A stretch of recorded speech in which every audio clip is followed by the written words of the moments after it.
Treneri, tai sveikinimai su pergale. Kokios emocijos, kaip vertinat rungtynės? Na, emocijos geros, aišku, laimėti antras rungtynes iš eilės šiam sezone. Sunkiai tą sekasi padaryti, bet labai didžiuojuosi vaikinais. Sakau, gerai treniruojasi paskutiniu metu jau kurį periodą, tai tas ir aikštelėje atsispindi. Aišku, tokios orios sąlygos šiandieną buvo, bet vienodas jos yra abiem komandom, tai manau, kad įdėjom truputį daugiau pastangų, daugiau energijos, galbūt šviežiau atrodėm ir tas pavyko. Jau pirmam kėliny nekart pavojingai ir kontratakom grasinat, o kas leido antram kėliny galų gale pramušti pirmą įvartį, antrą įvartį pelnyti? Manau, kad pasitikėjimo kažkokio įgavom po to pirmo kėlinio. Aišku, ir varžovai turėjo savo momentų, tą akcentavom į Rūbinį per pertrauką.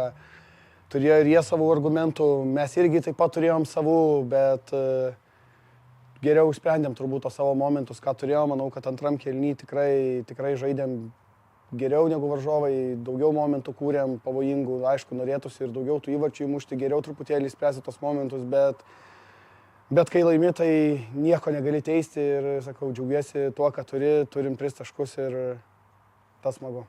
Kaip ir minėjau, džiugu, antra pergalė turbūt suteiks tikrai daugiau pasitikėjimo tolimesniam dalyvavime čempionate.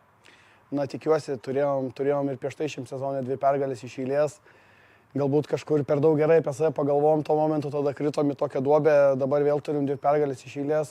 Norėtųsi to tęstinumo, tai irgi tą patį vaikinam kartojau šiandien, kad nesustotume, norėtume daugiau ir sakau, kai nori daugiau, stengiasi, ta saulė, kaip sakoma, šilčiau šviečia.